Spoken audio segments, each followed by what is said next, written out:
Yemen में Houthi विद्रोहियों के ठिकानों पर अमेरिकी हमले हुए तेज। एक एक कर हूथी विद्रोहियों के ठिकानों को अमेरिका अपनी बारूदी बारिश से तबाह करता नजर आ रहा है।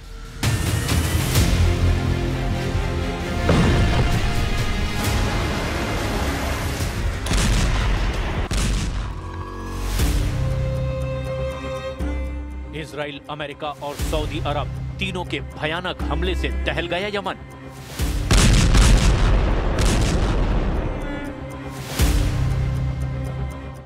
गाजा से विस्फोटक युद्ध, फिलिस्तीन मिसाइल से हूथी लड़ाकों का पलटवार। लाल सागर में ट्रंप से एर्दोआन का छल, गद्दार निकला ग्रीन मार्शल। तुर्की के इस्लामिक B-57 में ईरान, खाड़ी में शुरू हो गया एटमी घमासान।